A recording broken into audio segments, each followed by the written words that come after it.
Welcome to The Stacks, a podcast about books and the people who read them. I'm your host, Tracy Thomas, and today is the Stacks Book Club Day. It's a discussion of Blood in the Water, the Attica prison uprising of 1971 and its legacy by Heather Ann Thompson. I am beyond thrilled to finally be discussing this Pulitzer Prize-winning book on this podcast after 3.5 years of kind of talking about doing this. Our guest is the brilliant activist, lawyer, and author, Derecka Purnell. Her debut book is coming out on October 5th, and the title is Becoming Abolitionists. You must read this book. It is so good. Today, we talk about the events of Attica, what stood out for us in the book, how we imagine these events playing out in 2021, and a lot more. There are some minor spoilers on today's episode. Be sure to listen to the end of the episode to find out what our book club pick will be for October. If you're looking for more from the Stacks, consider joining the Stacks Pack. You contribute monthly and gain access to our new bonus episodes, our virtual book club, a community of other book lovers, discounts on merch, and a lot more. Our first bonus episode just dropped, and it is an interview by Kiese Lehman of me. So you know you want to join the Stacks Pack to hear that. Just go to patreon.com/thestacks and join today. Some of our newest members include Chloe Ray, Masera, Margaret Miniman, Diana, Megan McNeil, Betsy Tomzak, Danielle Manis, Sarah, Ashlyn Siplis Hawkchild, and Amanda Reiko Andonian. I really could not make this show without you and the rest of the Stacks Pack, so thank you, thank you, thank you. Now it is time to finally dive in to the Blood in the Water episode of The Stacks.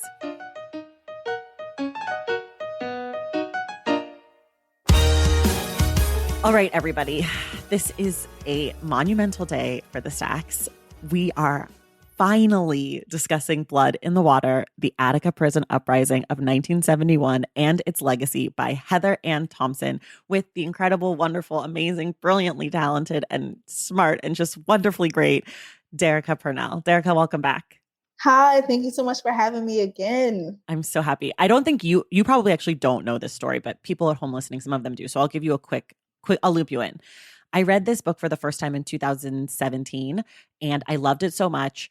I immediately went to my mom and was like, what do you remember about Attica? And she basically was like, I remember the prisoners killed a bunch of people and whatever. And I was like, that is not what happened. You don't remember anything. I was so mad. And then I was like, I need to go listen to someone talk about the book. So I went into my podcast app and was like, Heather Ann Thompson and Blood and Water. And I could only find 2 podcast episodes that talked about the book. And one was some really highbrow literary thing. And they were not talking about race at all. And they weren't really talking about the stuff I wanted to talk about. And then the other one was a super inside baseball lawyer podcast. And they were talking about, all the legal battles and the I don't even know, what they call them, but all the little movements and things that they were doing. And I was so upset. And then I was like, you know what? I should make a book podcast. So Blood in the Water is the book that actually led me to make this podcast 3.5 years ago. Oh my gosh, yeah. That's incredible. Yeah. Wow. So being able to talk about this book, finally, I've been telling everyone this origin story for 3+ years. And now that we're finally gonna talk about it, I'm really excited, though I don't know that we'll be able to do justice to the book the conversation that I wanted to have 3.5 years ago. I think I've changed so much and learned so much that it's probably going to be totally different, but I'm just really excited that you're here to do this with me because I think that you're great. And I know that you're going to have such insights because you are a lawyer and because you are involved in prison and policing and abolition and all of these things. So with all of that being said, wow, what did you think of the book kind of generally? Yes. Wow. So I think the book is just what it would take for a historian, a certain kind of historian, to tell a particular story of an event, especially one as traumatic as the Attica Rebellion. I just don't know what it was like to sit through files and files and files and rooms and to fight and contest. And so that she was able to put all this in here, and the way that she told the stories, some of it's through eulogy, some of it's just narrative, these glimpses, then their characters. At first when I read it, I was like, okay, I feel like she's being very sympathetic to some of the prison administration. And then as the book goes on, you're just like, oh my gosh, I cannot stand this person. Right. So the book is just just incredibly well done. Yeah, it's just an amazing text. Like I don't it's yeah, it's overwhelming how much information. Like you said, it's a thick book. Like it's not a little book, and so it seems as if she left no stone unturned, which is important given like the nature of what it is. And now that I don't think like we have access to these documents anymore, so it's just like an incredible account that she was just able to get all of this in that time period, and now we have this to talk about. So so you don't know this also. I should have filled you in with some of these things, but you don't know this either. No, okay. I just recorded, right before I talked to you, I actually recorded an interview with Heather Ann Thompson that is going to air the week after your first episode. So everyone else has heard from Heather a little bit. So I might have to fill you in a touch here and there on what she said, since you are not privy to that information.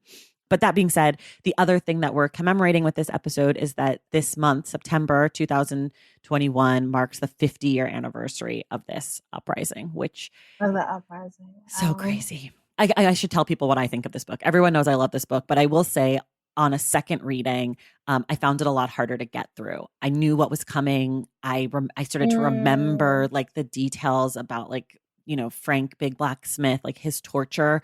I kept remembering, I kept waiting for the picture that was in the book, or like there were things like that where I was like, I don't want to read this part because I know what's coming, in a way that I didn't feel the first time I was so voraciously reading the book. I was like, I need to know what happens. And so it was a little bit more upsetting for me to read the second time. I have more sympathy for people who told me the first time I told everyone to read it, they were like, why didn't you warn me? This book is like traumatic. Oh, yes. Super traumatic. Yes. Yeah. I don't know. I think I was just so wrapped up in the story and feeling like I didn't know any of this the first time that I was reading it. So I was like, wasn't really thinking about the trauma in the same way as I was this time.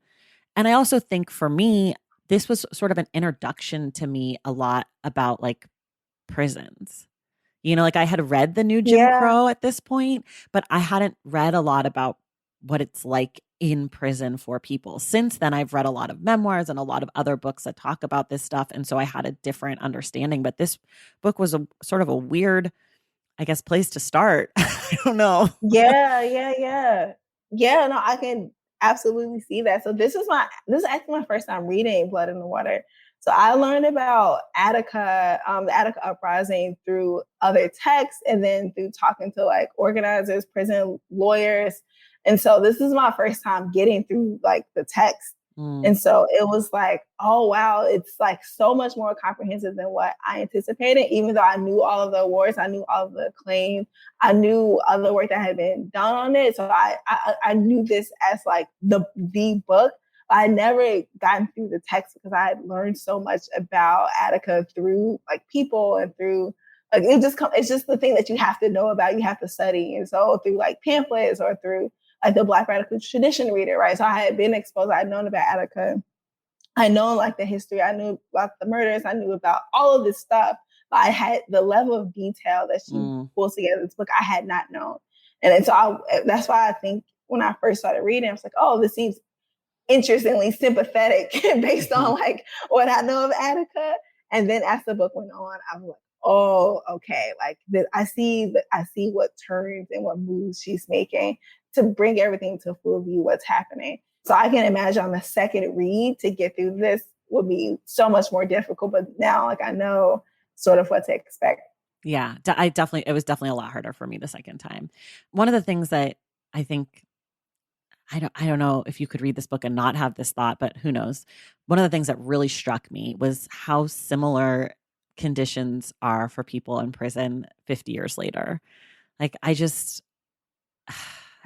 I mean, some things have changed, like people can shower more often, but so much of it is the same fucking shit.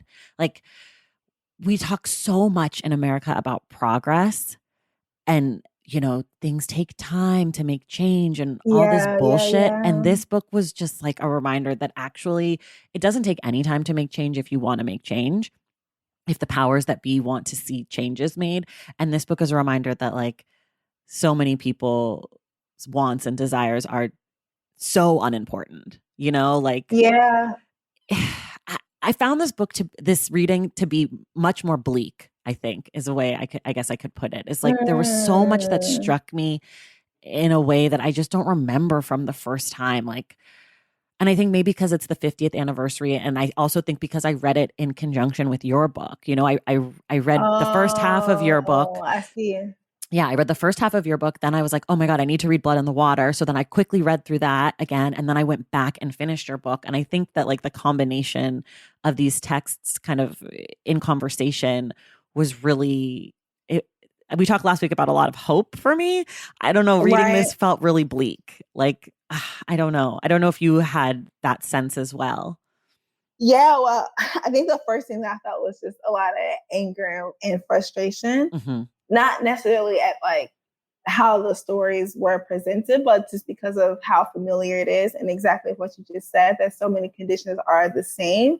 And when you look at the reform movement, especially the prison reform movement, the way that they present the problem of prisons is typically one of conditions and not the fact of confinement. Right. And so it's absolutely important that, conditions are sanitary for as long as we have prisons, that people are, treated with dignity and they're able to have food and light and medical attention and medical care, right? Like all these things that the prisons have been demanding, but also not to remember that one reason why the state had been interested in reform is because they thought that it would be a way to quell some of the riots, to quell some of the right. So it became so much about the conditions for like the prison administrators. In one sense, they were angry and sort of like blamed the left or blamed Black people. And in the other sense, like even the intent of the main superintendent of the person of the correction of the Oswald figure, right? He's interested in prison conditions because he thinks that prisons can actually be a rehabilitative source. Right. Right. So he's committed. He sees himself as like a good guy. It's like, look, if prisons actually felt and looked how they were supposed to feel and look, then we wouldn't have these uprisings. We wouldn't have these riots. We wouldn't have these grievances. And what gets lost is actually the fact of confinement, right? That people were being incarcerated, the reasons that people were being incarcerated, and rehabilitation through prison. It's probably not a good option because these people shouldn't be in prisons in the first place, right? It doesn't speak to the condition. She speaks of it a little bit, right? She talks about policing in their neighborhoods. She talks about how some of them are incarcerated for parole violations, but it's still like the fact of the confinement is problematic. And sometimes I wanted that to come through a little bit more, but it's right. And it's not just because they were nonviolent, and she gets to like some of their stories, which I think is incredible, but the fact is still the problem. Right. What you were talking about before also about like how she kind of paints some of the figures who turn out to be horrific, horrible humans as like sort of sympathetic in the beginning. I agree. Like, I think Oswald is like a particularly of note in that way, like that he comes across as like he's trying to be this good guy and he inherits this problem at Auburn, and he's just trying to like do right by everybody, right? And then like we quickly find out that he's such a pathetic small man, and like his ego is so fragile, and like that he's personally offended by all of these things and uses his personal feelings about how he's being spoken to or like how he's being perceived to retaliate and punish prisoners over and over and over again. And that he's held up as this like liberal figure. Like that whole idea of an Oswald, like that we see today all the time in politics, right? Like constant. I mean, I think that like Joe Biden is an example of that, right? Like this person who is held up as like, he's the progressive, he's kowtowing to the progressive people, but really he is so concerned about his image and like so concerned and like and he is the author of the crime bill, and like he has a history of like all, and like that's one example out of the current president, but we could do it for every president we've ever had. We could do it for every senator we've ever had. Like we're seeing it constantly, and the way that she sort of writes his story is just so, I think it's so well done. He becomes like one of the most important figures, not only to the story, but also like to explain how something like this could happen. Like he becomes a figure, that a symbol of this moment, right? Yes, yes, no, absolutely. I think what struck me with his character, oh, I guess it's not a character, I but know what I struck always me with say character. Oswald, right, with this character, but what struck me, I guess he is sort of a character, right, because this is her portraying him to some degree, Right, right, right? right, So right. what struck me with Oswald and his remarkable similarity to other people in administrative positions who are facing people and their grievances, like the same responses, change can't happen overnight. I'm on your side. I'm reasonable. I'm fighting the good fight. And then you look at the demands that were coming from the prisoners. And what's so sad, Tracy, is that they are so similar to lists that we see from like Black people, people of color at colleges, at businesses, at prisons today. Like literally, like more Spanish speaking officers and counselors, Black cultural courses, Right. better medical care and treatment, fire and competent psychiatric staff, right? So it's so better food, better clothing, improved Right. libraries. So many of these grievances you can find in Black neighborhoods, Black schools, from Black students in white schools.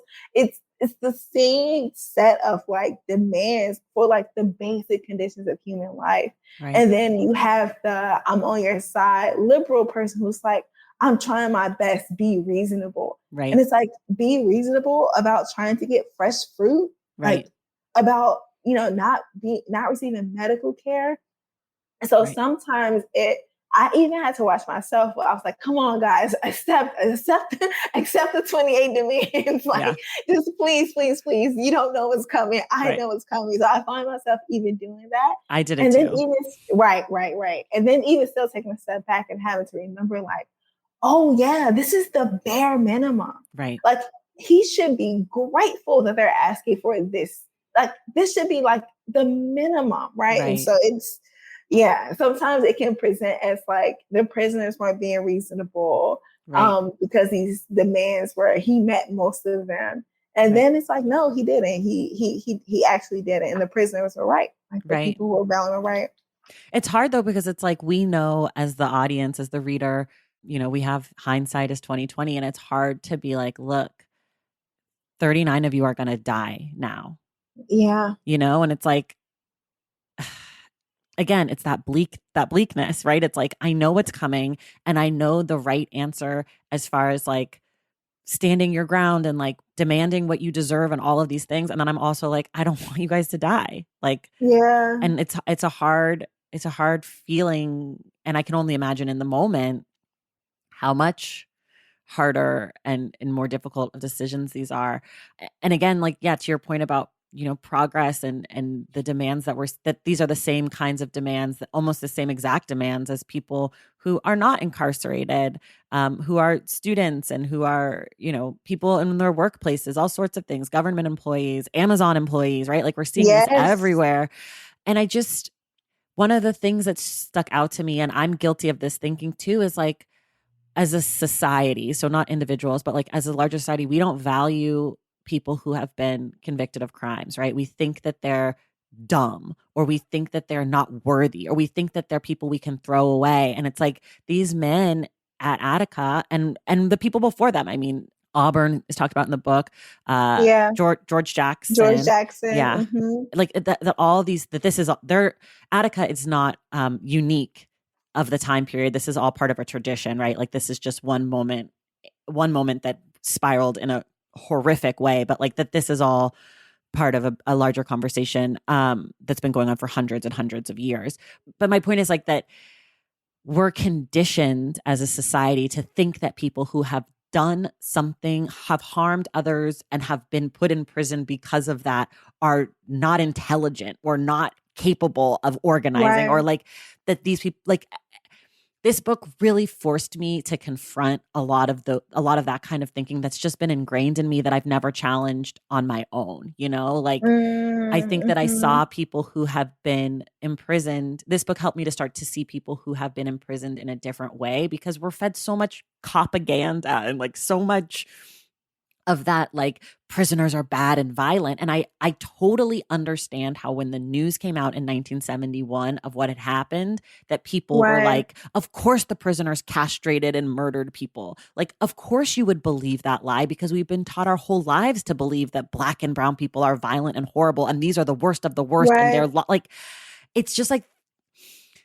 the rage part of it is certainly watching this cover up unfold and being like, we're still falling for this shit every fucking day. Like, we Yes. still see this shit. I mean, you know, firsthand, being from St. Louis, being an activist on the ground after the murder of Michael Brown, like, you know that we were told that he was a monster and he was this and he was that. And Yeah. it's like, this No is angel. no Literally, New York angel. Times, no angel. Yeah. And it's like that is part of it. We always are taught to side with law enforcement, even though we know every single fucking time they're lying to us. We know I this. know. And what was so remarkable about this book is that even when the story had to be corrected, that all of the guards had been killed with bullets and not sliced or had their throat slashed, that their families refused to believe the truth. Refused to believe it. They refused to believe the truth. They said bullshit. They refused to believe the truth. And so, yeah, I thought that was just so indicative of a commitment to white supremacy in the state that was so unexamined. And I love your point about the ideas that we've been fed about, you know, people who are incarcerated, Black and brown people who are prisoners. I think what's so incredible about that, and this is related to our imagination conversation, is that there is way more evidence, way more documented evidence of the violence of white people towards people of color in this country. Just way more evidence of genocide, slaughter, lynchings, castrations, jailings, right? And so even if we compare the level of violence, right, that comes from colonial, capitalist, carceral conquest, if we compare that to the violence that happens in our communities, it far outweighs that, far outweighs it. But it's because it's used towards established borders and boundaries and communities and neighborhoods, it's that level of violence is acceptable. The level of violence that guards went into those prisons every day and inflicted upon the people who are incarcerated there, completely acceptable. The retaliation and rebellion, unacceptable. Right? So it's, yes, right. I love that point so much. It's who gets to be the legitimate user of violence in order to secure an end, right? Yeah. So if you're fighting and using violence to get free, you should be shot down. If you're using violence to incarcerate, you should be applauded and you should get a badge or a promotion for being a hero. Right. And you should face no consequences. Consequences whatsoever. And you should be protected. Right? Yes. Like, it's not just that they didn't have consequences, is that at every turn, people in power did everything they could to protect these troopers and these COs and all these people who were part of the retaking. And like, look, I understand that prisoners are not supposed to have uprisings. Like, I get it. You don't have to explain that to me. And I certainly think that like there should have been some form of consequence if this is the system in which we live and we're trying to uphold this. However, on the flip side, the fact that all of the indictments were against the prisoners, like that even after people were murdered and even after this was a total fuck up, in my eyes, we see that the state believed that they did the right thing at every turn and were willing to sacrifice anybody and anything that they had to. And they were willing to lie and to cheat and to hide documents and to get judges and all of like they were willing to commit to this so fully because it obviously meant they knew that the other side would have been, the other option would have been catastrophic for the way that we understand prisons, right? Like if 50 years ago, the Attica brothers got amnesty on September 12th and gave back the hostages and they got all of their demands. Like, talk about imagination. What does it look like now? Like, what does prison look like now? Is it even worse? Or is there this movement of like, we were able to work together and, you know, like, I honestly can't even imagine it, which speaks to my shitty imagination, but I don't know. Stop saying you're an asshole, you have shitty imagination. No, you don't. No, stop. I wondered something similarly. And the state refusal to grant amnesty had, I think, very little to do with the actual uprising that was happening in Attica, but rather the potential of further uprisings. Yeah. Yeah. Right. And so it reminded me of what I kind of wrote about in Becoming an Abolitionist, with the South African colonel who decided to use extraordinary force against the students who were protesting in Soweto. And during the Truth and Reconciliation Commission, he boasted that he proudly broke the backs of the organizers by shooting into crowds of unarmed children. And that was his training to send a message to deter future uprisings from students who wanted a free, liberated, non-apartheid South Africa. Right. And so now what this Attica uprising response means is that for any prisoners, who dare to be, who dare to rebel, who dare to say, stop starving me, stop subjecting me to sexual violence, stop subjecting me to environmental violence. There was one man who said, I had not seen stars in 25 years. 25 years, right? Don't subject me to this level of violence. And we're going to resist because we deserve that. And the things that we're asking for are basic dignities that each human being deserves, incarcerated or not. For them to be met with such show of violence was to send a message to future prison organizers who dared to tell the state that they demanded more. Right. And well, I don't know if you've had a chance to read Elizabeth Hinton's book, America on Fire, The History of Uprisings, The Untold History of Uprisings to Police I haven't Violence. read it yet. No. Really good, but love this book. One thing I gathered from that book is that protests against police have become remarkably safe in the last 60 years. Just more safe. Like, there used to be these huge shootouts with the police, right? And so what happened is that to stop police terror, neighborhoods would organize and rise up against cops who would constantly surveil them, who would beat them, who would sexually assault them, and they would engage in all of this, right? And what has happened over time is that police have gotten increasingly aggressive and protests have gotten so much safer for police. But you wouldn't know that because the number one feature of protest that's condemned is violence. But these are the safest protests we've seen in decades. Same with prison violence. Prisoners go on hunger strikes and they're put in solitary confinement. Right. So if you're penalizing prisoners for peaceful, nonviolent actions in order to demand their compliance with state violence, then what do you expect prisoners to do? Like, what do you expect people who are incarcerated to do? And I just find that, the level of force was intended to dissuade future uprisings, and it's had a chilling effect so far. Do you think that the reason that the state and Oswald didn't warn the prisoners that they were going to come in with force if they didn't accept that last offer, do you think that that was so that they could be violent, or do you think that there was some other motive?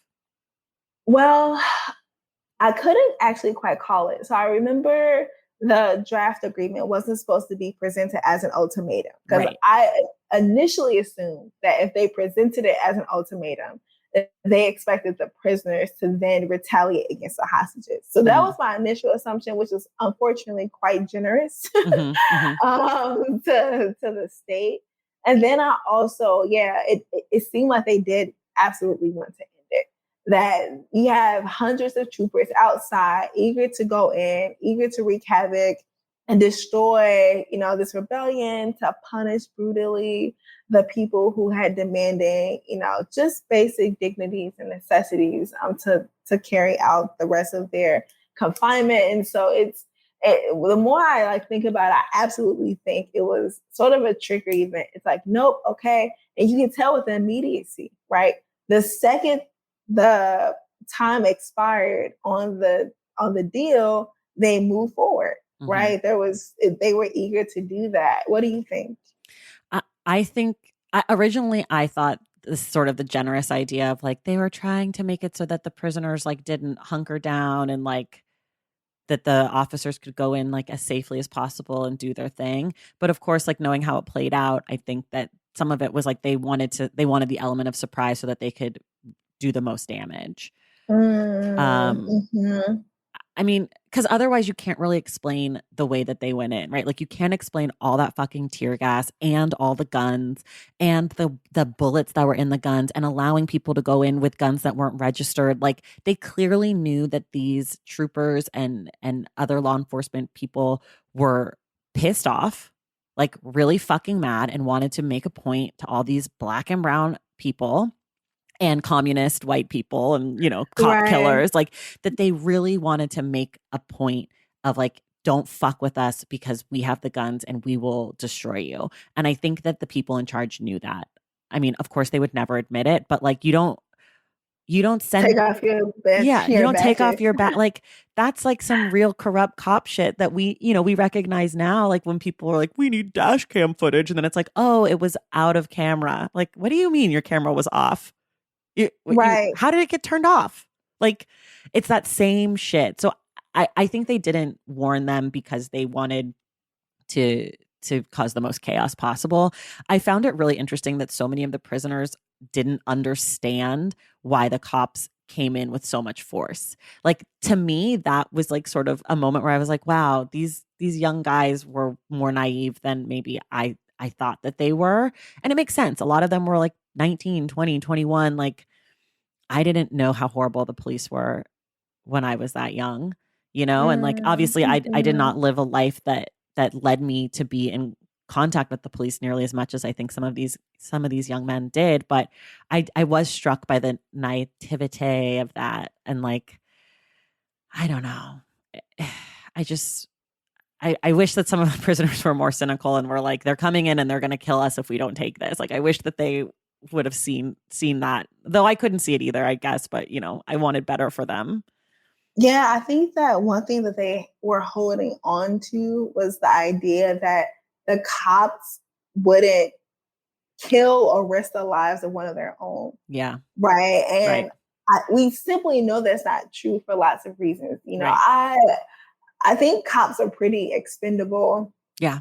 Even though I think the job is much safer than what television or the government will have you let on. They let you think that every day a cop's put on a uniform and enters into a dangerous profession where they don't know if they're going to come home. It's much more dangerous to be an electrician or a gardener or a farmer or a truck driver than it is to be a cop. You look at cop fatality statistics on the job, way more dangerous to be like many other professions than to be a cop, right? But I think that cops are still expendable because they're still they're the foot soldiers of capitalism and the prison industrial complex. They serve a greater purpose, which is to maintain order so that the elite can enjoy their lives. And so Heather, what she does in the book is explain that lots of CEOs and lots of cops are also just poor white people who are dependent upon the prison as a source of employment. The cops, they depended upon being police officers as sources of employment, right? This is Ruthie Wilson Gilmore's argument that cops, the prison industrial complex, is a labor source for surplus labor. So this is where people go and get jobs. So I think that they were absolutely expendable, knowing what I know now about the profession, because these are people who give legitimacy. Their deaths give legitimacy to the violent institution, so then they can be replaced, right? So I don't think the state has an interest in preserving the lives of people who become cops, because if they did, they would be committed to abolition, which would then mean more people can live and not have to have a job predicated upon violence. And so once the prisons start realizing like, oh, they're not even sending medical help to the hostages who are here, like this is on us to take care of them. The hostages became a burden because they had to figure out how to care for them, and so it was just such a terrible and sad turn of events that really, I think, shows how class functions. Like order is more important than the lives of people, especially the prisoners and also the prison guards. Right. That's so interesting too, because if for the state, if something happens to the hostages, it actually like is better for them. Like then they can say the prisoners they're monsters, they're criminals, they're killers, like they have no regard. Why should we give them anything? Like the death of the hostages, I'm sure the the state would have preferred them to have been stabbed somehow, but like those deaths actually helped the narrative for the state, which Yes. is so fucked. Okay, we're gonna take a quick break and then we'll be right back. Valentine's Day is upon us, and I've got love on the brain. Love for books, duh, of course. Hello. Did you forget what podcast you're listening to? I love bringing you all great reads, exclusive author interviews, and behind the scenes book gossip. But I can only do that with your support over on Patreon and Substack. Our Stacks Patreon community, also known as the Stacks Pack, is where you can go for book club meetups, a private, very active Discord, and a year-long mega reading challenge to help you achieve all your reading goals. Plus, you also get that monthly bonus episode. Now, over on the Substack, you can subscribe to my newsletter, Unstacked, where I keep the book conversations going. I also give you a healthy dose of sports and pop culture, definitely some hot takes happening over there. And again, that bonus episode. If you don't have a few dollars to spare, don't worry. There are free options on the Substack and the Patreon to get you a little extra Stacks magic.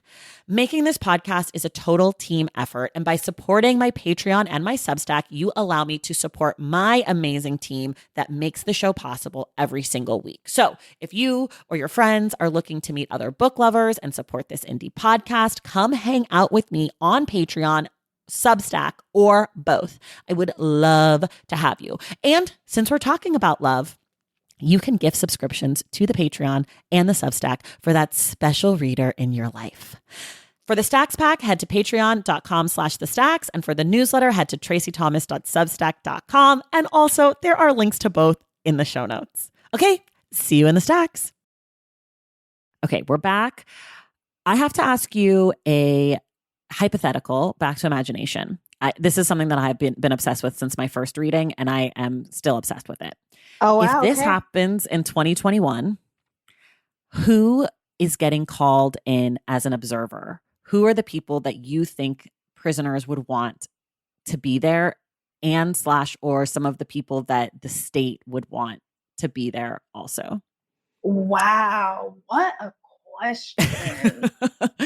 I've been thinking a lot about it. Okay.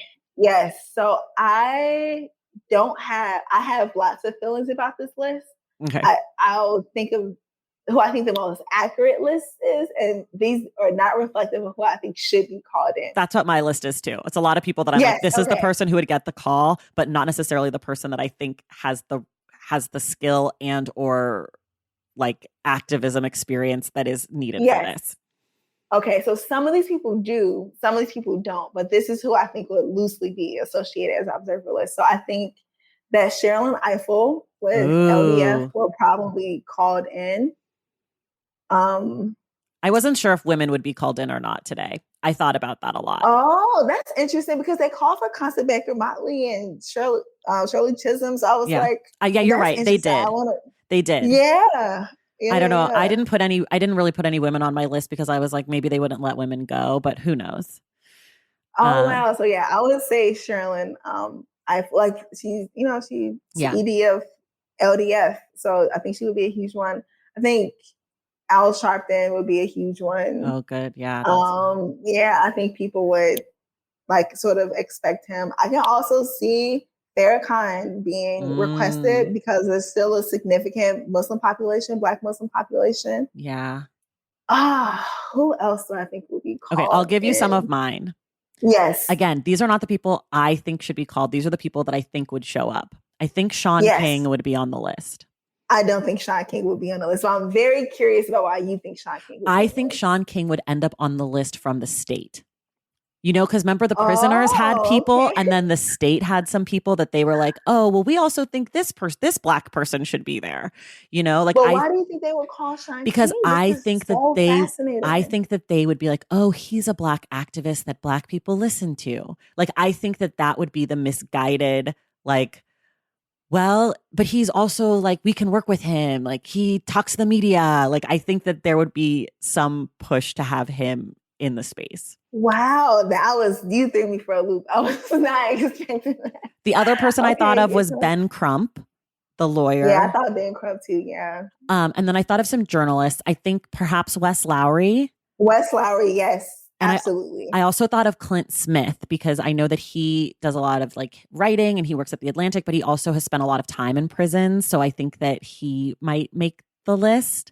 And then the only women that I sort of loosely thought of were the 3 women of Black Lives Matter, because I think, again, that's like, those are, like the way that they wanted the Black Panthers there, like that there is a larger party activism there. Or Wow. groupthink. Okay. So those are, and then I also think probably like AOC, like I think there, or maybe Cori Bush, or like maybe some elected officials that are like popular, because there were definitely some like popular names. Maxine Waters. Yeah. Yeah. I can see Maxine Waters being called in. I could see Maxine Waters going and being like, yeah, same. I could really see her actually showing up.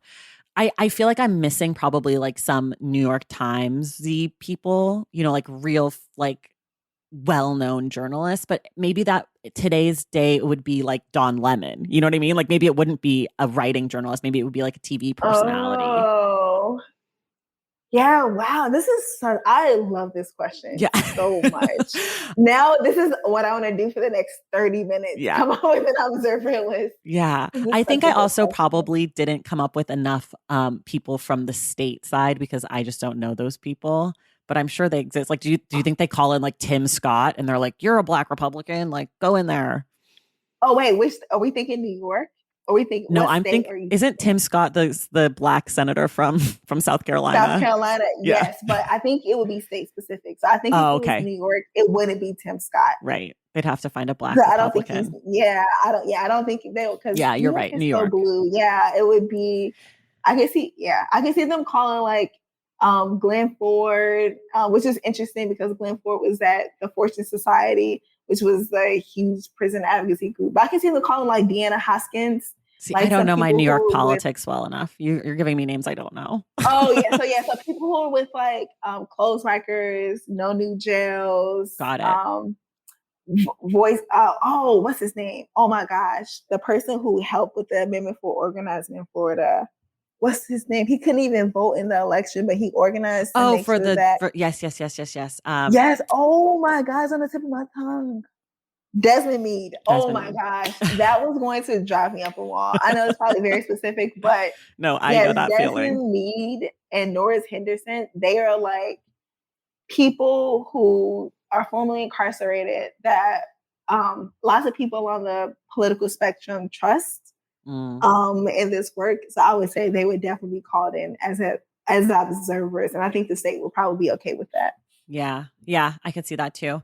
Okay. On the flip side of this question, and this is another thing that I thought a lot about after my first reading, less so this time, is how is this event different if Malcolm X, Martin Luther King, Medgar Evers, these civil rights leaders are still alive in 1971? In 71?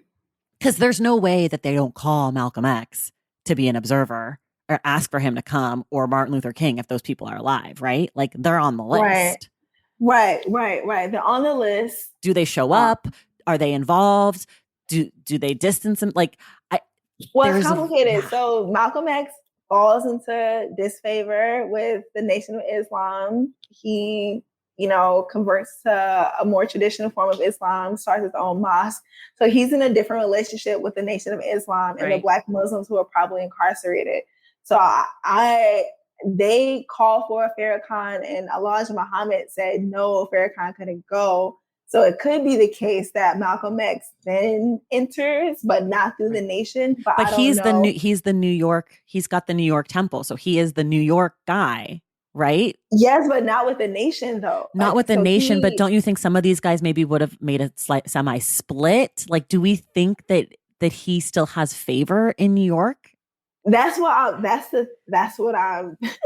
trying to discern about whether, if he was still in the Nation, absolutely. But I'm not actually sure of the specific politics of the Black Muslims incarcerated, how they felt towards Malcolm. Yeah. Malcolm was also formerly incarcerated, right? So he organized, he left prison, he requested to be transferred so he can have access to a library, so he can get some of the demands. So I can honestly see it going either way. Yeah, same. Martin Luther King is also very interesting because he was very unpopular. Like by the time of his death, he had been thoroughly attacked by the state. So he's not seen as like the peaceful king that we have Community Service Day for on January 20th.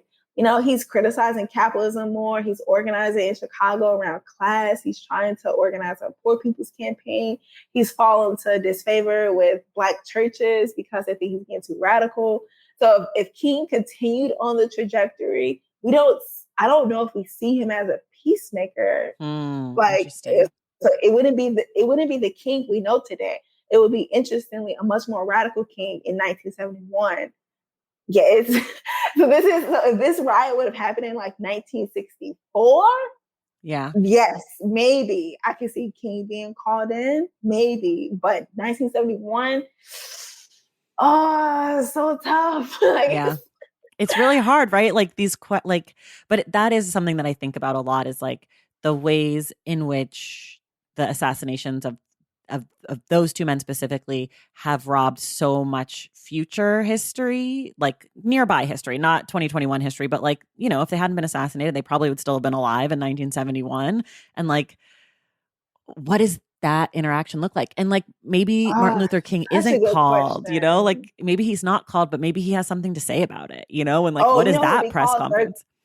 It's Thurgood Marshall. Thurgood Marshall would have been, because he's, you know, he's the lawyer. He's the judge. He's the judge. He's like the person who is critical of King, and he's critical of Malcolm X. He's the person who works with COINTELPRO a little bit. Like he's a very, I mean, we see him as a hero, like Black lawyers, people on the left, liberals, progressives, but Thurgood Marshall was very frustrated with King and people who were doing sit-ins and stuff. So I can actually see Thurgood Marshall being called. I can't remember when he was appointed to the bench, but I would say Thurgood Marshall was probably one of the people who gets called in as a negotiator. Okay, I'm totally changing the topic because we have to touch, we're sort of running out of time, and we have to touch on the hostages' families. Because that part of the book I felt the most conflicted I think I felt in the entire book. I think the stuff with the prisoners and with the state, I was like, I feel very clearly about a lot of this. But when it comes to the hostages' families, and you know, and they're not all of one mind, so I gotta give them space. But I was so mad at the hostages' families who could not understand and see that their story and the story of the prisoners were linked. Like, that could not appreciate that, you know, that didn't want the prisoners to be paid. And they were trying to get in the way of their checks, right? Like that they were like, not only do we want this and that, but we want to make sure that these people don't get paid. And of course, I also understand that as humans, and I am definitely guilty of this, that there's like a want for revenge sometimes. And there's a want for like, you put us in this situation and this is your fault, right? That you didn't have to have this uprising and you didn't have to take my brother or my dad or my cousin or whatever. So like, I get that like personal hate and like personal revenge. But on a bigger picture, I'm like, how are you guys not seeing that this is all the same story? Like, that part was so hard for me. Yeah. Well, it sort of reminds me, and this is like a broader thing that I noticed with the concept of justice, right? Because justice is often a stand-in for punishment and revenge and retribution. And so what I noticed is that when so many activists were calling for justice for George Floyd or justice for Michael Brown, what they meant was prison or the death penalty for the person they associate with like killing or taking their loved one or taking someone from the Black community. We also have to remember that whenever there are cop killings or prison guard killings, there's a family behind each one of them, and they're calling for justice. Right. So this word once again becomes contested of what it means to be just. And so when you have these people calling for justice and they think that their cause is every bit of right as yours, and we expect the courts to deliver justice. And not only are you not delivering justice, you're now paying the families of the people who are responsible for the death of my loved one, which is why we have to just get rid of this word justice from the criminal legal system. Because there's just no justice there, right? It's just this game of who can get the most from the state. And every time I've noticed, even with like Mumia Abu-Jamal, whenever people are organizing to get him healthcare, to make sure he can get, his hepatitis C shots, to make sure that he can recover from COVID, the family of the cop that he was convicted or accused rather of allegedly killing, they organized to stop this. The police organized to stop this. Whenever people are trying to get Assata Shakur off of the FBI most warrant list or trying to stop her to be a fugitive, the cops' family organized against that. I mean, this is 40 years later, right? 40 years later, people are still livid about, her flight to Cuba. They're still upset that Mumia is claiming that he's innocent. They're angry at, these appeals for freedom, even today in 2021. So that those hostages' families were so angry and so upset, I think just reflects this broader trend of what people think justice is and how they have so much faith in these systems that they're capable of delivering something called just, whether it's monetary through a civil lawsuit or through a prison conviction or through a pardon, through clemency, whatever. They are so invested in this singular system that it becomes it becomes a basket that they put all of their eggs in, right? This is why we have to reduce our reliance on these systems in the first place. But it's just, it's frustrating. It's frustrating. And the other part of it is like, in this particular story, we see time and again, the people who killed the hostages, the people who fucked over these families, it wasn't the prisoners. It was the state. Right. Like in this case, it's not even as direct as it is in the Assata. If you believe that she did it and that's your family member, then you believe she shouldn't have things because you want to punish her. Sure. But in this case, it's like the state, the prisoners didn't send you those checks to try to fuck you out of being able to sue them. The prisoners, the prisoners didn't do a lot of this stuff to you. So I understand being mad at them because without them uprising, then there is no hostage situation. Like, I fully fucking get that. And I'm sure that if I was a family member of the hostages, I wouldn't be as, like feeling as strongly as I am right now. But given as an outsider's perspective, which is all I can offer, obviously, is like, they didn't try to trick you out of your money. They didn't do anything to try to harm your family members or harm you. They didn't go in there with guns blazing. Like, they didn't drop tear gas on you. And yet still, like, it's like they can't let go of this narrative because it's so ingrained in us that like prisoners are bad no matter what. And that law enforcement is good no matter what. And like, and that's complicated by the fact that these hostages are law enforcement. Right? Like those were their jobs. Super law enforcement. And some of them were civilian employees of Attica, but still like their jobs were predicated upon the exploitation and incarceration of people who are exploited in their neighborhoods. Right. And it's like that. The reason your partner, your husband, your brother have a job is because of capitalism. Because it undermines and exploits Black people in these other areas in Brooklyn, in the Bronx, in Harlem. They get sent to upstate and you have a job because of that. Right. Right. So the prisoners didn't ask to be there. They didn't ask to be in this country. Right. They didn't ask to be in this country. Right. They didn't even ask to be here. Their ancestors didn't ask to be enslaved, right? Their grandmothers and great-grandmothers didn't ask to flee the Jim Crow South. Right, their fathers and their mothers and their children, they didn't ask to be exploited in jobs during wartime, only to be let go when deindustrialization hit their cities and jobs move overseas. Right, so none of these things this group of people asked for, but yet, even still, just as overseers benefited on slavery, and there were wars that were fought under slavery. There was slave rebellions. Overseers were killed. There were all sorts of rising rebellions. They didn't actually put in that position. They were fighting to get free from it. And unfortunately, because of capitalism and because of white supremacy, your loved one was complicit in maintaining this system. This person as an overseer, your person as a prison guard, as a CO, as a cop. And Right. it's just like, we have to reckon with your complicity in this system, or you can help join the people who are trying to undermine it. So yes, it's so infuriating Yeah. that Yeah. it's simply presented as like guards versus prisoners, but it's actually capitalist slave owners, plantation owners, people who, the 1% who's forcing these rebellions in the first place, forcing this polarization in the first place between the people who are hella exploited and people who are slightly exploited less above them. Right. And the other thing, this is so small, but the family of the hostages invoking the Truth and Reconciliation Committee in South Africa, that really pissed me off, because you know damn well those motherfuckers would have hated Nelson Mandela and everything he stood for if they had been in South Africa. And that shit just really just like irked me on just like a fucking know your history shit. Like, it just really made me mad.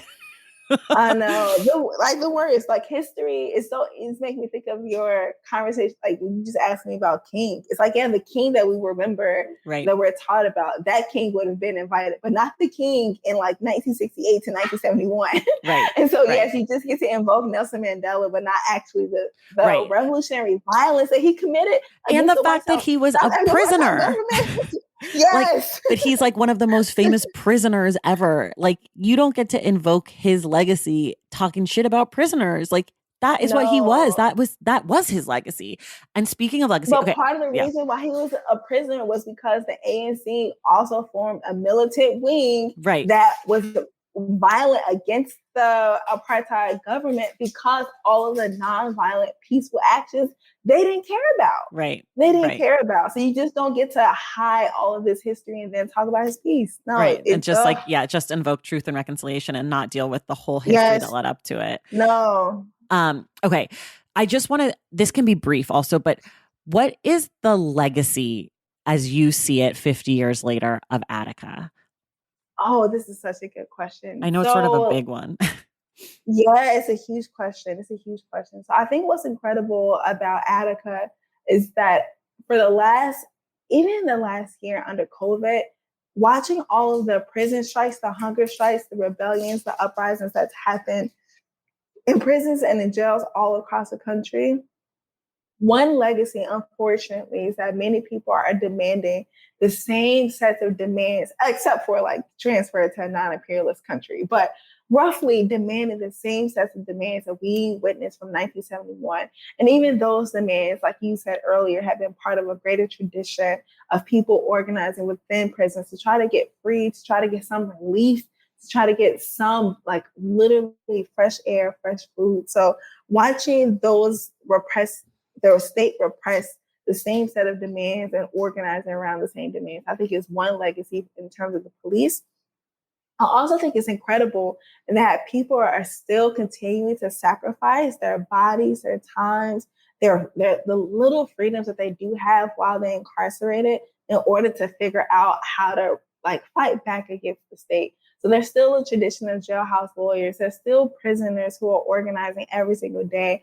Just early this year, there were 2 uprisings in St. Louis at the jail.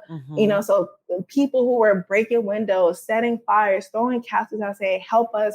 They're leaving us in here to die.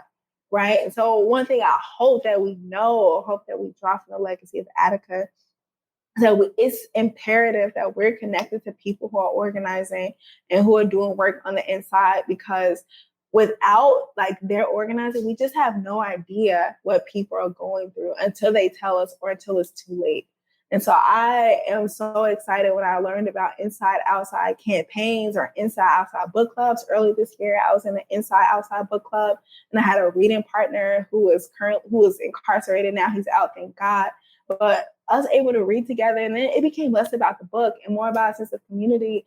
He started telling me some of the grievances that he was experiencing, what it was like for him to be incarcerated while COVID was happening. Right. So it's these sorts of connections I hope are in the legacy of Attica. They also help us to figure out how to forge relationships and help people who are currently incarcerated trying to get free. Yeah. Ugh, so good. Okay. I'm going to mention just 2 small legacies, that one is not great and one is good. One that I think that is not great, the one that I think is an unfortunate legacy, is the way in which the media still continues to believe the state at every turn. I think that like we still are seeing this, and and the ways that the media is involved in politics without being accountable to these political actions, or like, I guess not politics, but human rights. I mean, the whole thing, like the way that the media is still here. And then the other thing, and I hadn't thought of this, but Heather Ann Thompson mentioned it when I spoke to her earlier, is that the litigation part of this story and how the prisoners didn't just take it, and that they were like, we are people and we deserve rights, and we are going to have lawyers join us and push back, not just against us being indicted and being charged, but also demanding that we are owed something. And I think that like that, I don't know a ton about it in the history of it, but in my mind, I feel like that leads us to where we are now in the ways that people push back against the state through litigation. You know, like I think that that's part of the conversation. So yeah, those would be my kind of two bigger legacy things, aside from what you said, or in addition to what you said. I would love to respond quickly to the part about the prison litigation, because I'm so conflicted around the prison litigation. Like, deeply conflicted, right? So in the one sense, it's absolutely incredible that there's a tradition of movement lawyers, even today. Like, Access St. Louis works with our city defendants in St. Louis, and they're currently litigated to close the workhouse. My first litigation I've worked on was a prison closure campaign, right? So I think it's so important. And what just made me so angry about what happened in Attica, just reading the part where the lawyers went to the judge's house like 3:00 in the morning. They made their arguments. He signed the federal order that was a temporary injunction. The lawyers take this injunction and they like rush to the prison and they can't even get in. Right. And it reminded me of something I learned in law school in one of my first classes. And it was that the court has no army. And so all of our hope in the execution of a judicial order is basically in the good faith of the executive branch. And in that case, it was a prison administration. Right. And they knew that they could just say, no, we're good. And they probably were going to get covered for it. And they did. And so it was such a sober reminder, like, oh, right.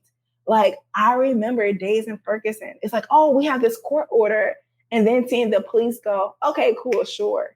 Right. And it's just like, it's so important that I know it's weird saying this as a lawyer, litigation often gets held up. It's like, we're going to go to court. And every time Donald Trump would do something, the ACLU would get tens of gajillions of dollars to go like fight it in court.